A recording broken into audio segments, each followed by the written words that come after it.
Assalamualaikum warahmatullahi wabarakatuh. Kami dari kelompok 3. Di sini kami akan menjelaskan tentang akuntansi istisna.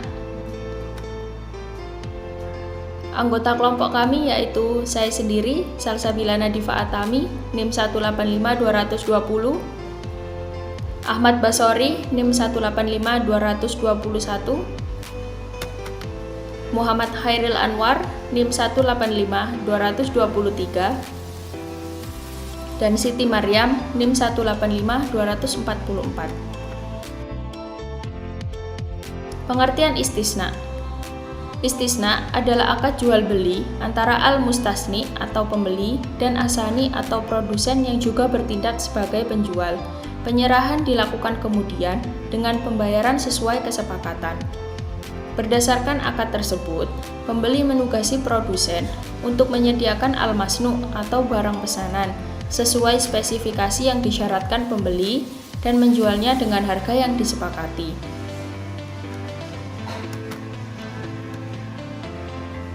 Dalam PSAK 104 tentang akuntansi istisna, diperoleh beberapa pengertian yang terkait dengan transaksi istisna, yaitu sebagai berikut.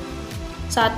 Istisna adalah akad jual beli dalam bentuk pemesanan pembuatan barang tertentu dengan kriteria dan persyaratan tertentu yang disepakati antara pemesan atau pembeli dan penjual atau pembuat. Yang kedua, istisna paralel adalah suatu bentuk akad istisna antara pemesan dengan penjual. Kemudian, untuk memenuhi kewajibannya kepada mustasni atau pemesan, penjual memerlukan pihak lain sebagai sani atau penjual yang lain. Yang ketiga, pembayaran tangguh adalah pembayaran yang dilakukan tidak pada saat barang diserahkan kepada pembeli, tetapi pembayaran dilakukan dalam bentuk aksuran atau sekaligus pada waktu tertentu. Karakteristik istisna. Dari definisi-definisi yang telah disebutkan di atas, dapat dilihat bahwa istisna merupakan jual beli di mana penyerahan barang dilakukan kemudian dengan pembayaran sesuai kesepakatan, yaitu pembayaran dilakukan di muka seluruhnya sebelum proses produksi dilakukan, atau pembayaran dilakukan selama proses produksi, atau pembayaran dilakukan setelah barang pesanan diterima. Landasan hukum istisna di Al-Quran yang berarti, hai orang-orang beriman, apabila kamu bermuamalah tidak secara tunai untuk waktu yang ditentukan, hendaklah kamu menuliskannya. Quran Surat Al-Baqarah ayat 283. Kemudian di Al-Hadis, Amir bin Auf berkata, perdamaian dapat dilakukan di antara kaum muslimin, kecuali perdamaian yang mengharamkan yang halal dan menghalalkan yang haram. Dan kaum muslimin terikat dengan syarat-syarat mereka, kecuali syarat yang mengharamkan yang halal dan menghalalkan yang haram. 3 hal di dalamnya terdapat keberkahan, yaitu jual beli secara tangguh, mukorodah atau mudorobah, dan mencampur gandum dengan tepung untuk keperluan rumah, bukan untuk dijual. Hadis riwayat Ibnu Majah. Untuk selanjutnya adalah rukun istisna. Yang pertama, harus ada produsen atau pembuat barang yang disebut dengan sani dan juga menyediakan bahan bakunya. Yang kedua, pemesan atau pembeli barang yang disebut dengan mustasni.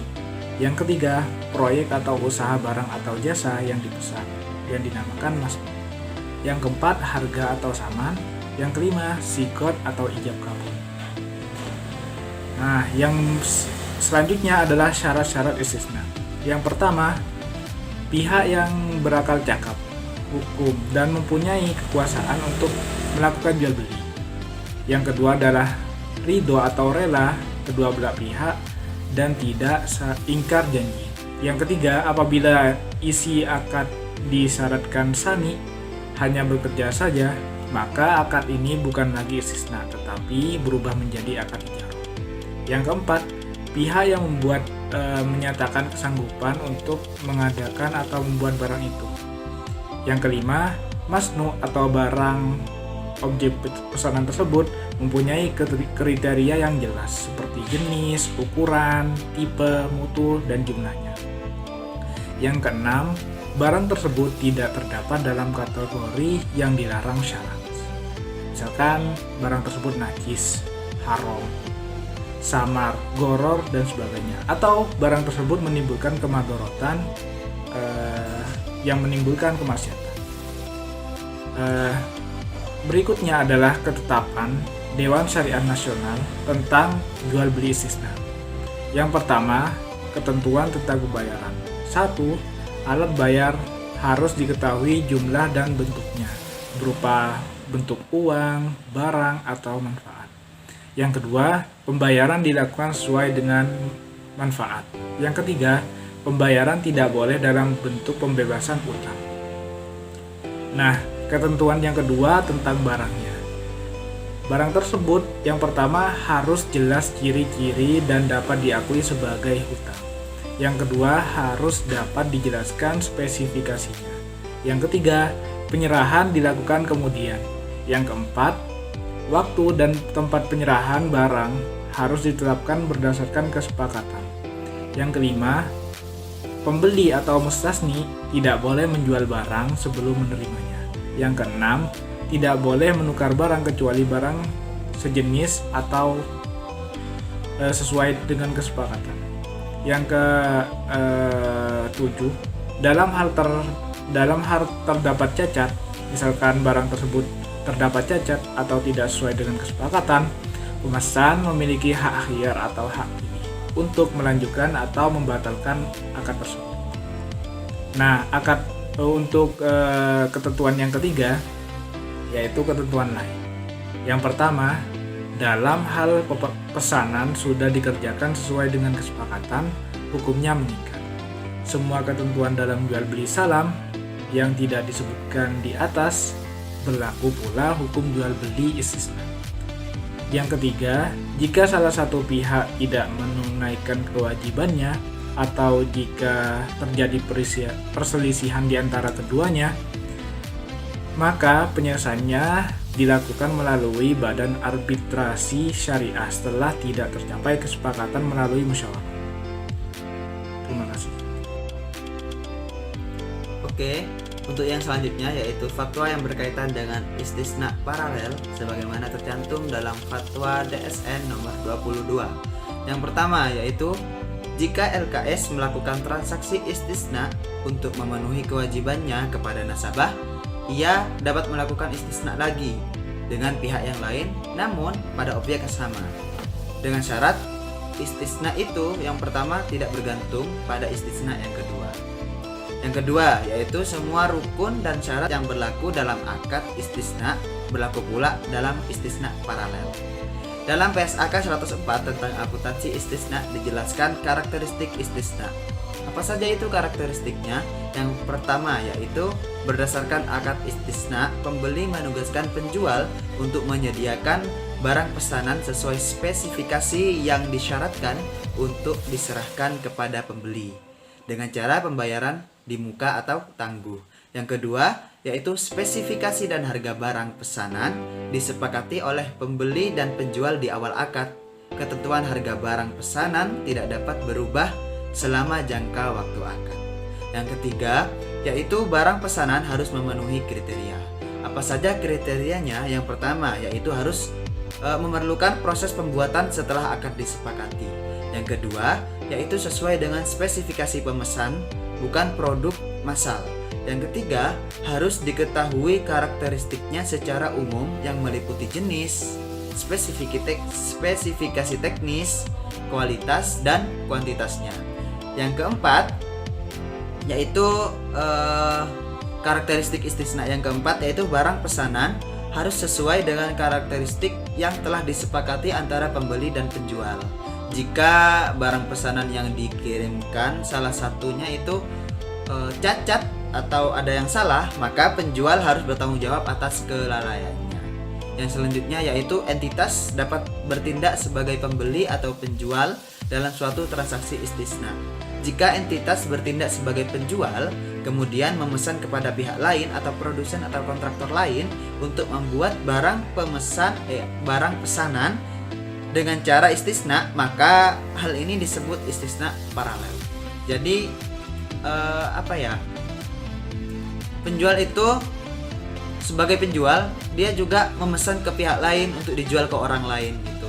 Jadinya terdapat dua sisi. Yang pertama sebagai pembeli, sebagai penjual kepada pembeli yang pertama, yang pembeli terakhir, yang sisi yang kedua yaitu LKS tersebut sebagai pembeli kepada produsen atau yang lainnya untuk dijual kembali barangnya. Yang selanjutnya yaitu istisna paralel dapat dilakukan dengan syarat akad pertama antara entitas dan pembeli akhir, tidak bergantung mualak dari akad kedua antara entitas dan pihak lain. Yang ketiga, pada dasarnya istisna ini tidak dapat dibatalkan kecuali memenuhi kondisi. Pertama, yang kondisi yaitu kedua belah pihak setuju untuk menghentikannya. Entah karena apapun itu, pokoknya kedua belah pihak itu setuju untuk menghentikannya. Yang kedua, akad batal demi hukum karena timbul kondisi hukum yang dapat menghalangi pelaksanaan atau penyelesaian akad. Yang keempat, pembeli mempunyai hak untuk memperoleh jaminan dari penjual atas dasar yang pertama, jumlah yang telah dibayarkan. Yang kedua, penyerahan barang pesanan sesuai dengan spesifikasi dan tepat waktu. Untuk yang selanjutnya yaitu ada jenis istisna. Yang pertama, istisna lembaga keuangan syariah sebagai pembuat atau sebagai produsen. Apa itu? Lembaga keuangan syariah sebagai produsen dalam transaksi istisna ini dapat dilakukan untuk pengelolaan dana seperti renovasi rumah, pembuatan perkebunan kelapa sawit, dan sebagainya. Untuk jenis istisna yang kedua yaitu ada istisna lembaga keuangan syariah sebagai pemesan. Yang pertama sebagai produsen, yang kedua sebagai pemesan. Yang sebagai pemesan, transaksi istisna ini dilakukan oleh lembaga keuangan syariah dalam hal lembaga keuangan syariah melakukan renovasi kantor atau gedung, pembangunan kantor, atau mungkin yang lainnya. Yang ketiga yaitu istisna paralel. Untuk jenis yang ketiga, apa itu istisna paralel? Yaitu dua transaksi istisna yang dilakukan secara simultan.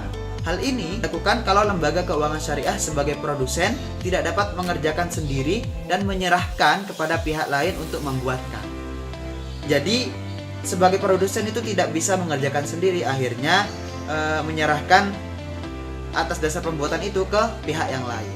Dalam istisna paralel ini merupakan gabungan transaksi istisna lembaga keuangan syariah sebagai pembuat atau produsen dan lembaga keuangan syariah sebagai pemesan. Seperti itu. Melanjutkan dari Saudara Khairil, akun pada akuntansi penjual. Akun-akun yang ada pada laporan posisi keuangan. Pertama, persediaan atau aset istisna. Kedua, piutang istisna. Ketiga, keuntungan istisna tangguhan. Keempat, aset istisna dalam penyelesaian. Dan kelima, termin istisna. Selanjutnya, akun-akun yang ada pada laporan laba rugi. Pertama, pendapatan istisna. Kedua, harga pokok istisna. Dan ketiga, keuntungan istisna. Akun pada akuntansi pembeli. Akun-akun yang ada pada laporan posisi keuangan atau neraca. Pertama, aset istisna dalam penyelesaian. Kedua, hutang istisna. Ketiga, aset atau persediaan istisna. Keempat, beban istisna tangguhan. Selanjutnya, akun yang ada pada laporan laba rugi, yaitu beban istisna. Berakhirnya akad istisna itu disebabkan oleh beberapa hal. Pertama, tidak terpenuhinya kewajiban secara formal oleh kedua belah pihak. Kedua, persetujuan kedua belah pihak untuk menghentikan kontrak. Ketiga, pembatalan hukum kontrak. Nah, hal ini terjadi apabila muncul sebab yang masuk akal untuk mencegah dilaksanakannya kontrak. Nah, sekian penjelasan dari kelompok kami. Mohon maaf apabila terdapat banyak kekurangan. Sekian, wassalamualaikum warahmatullahi wabarakatuh.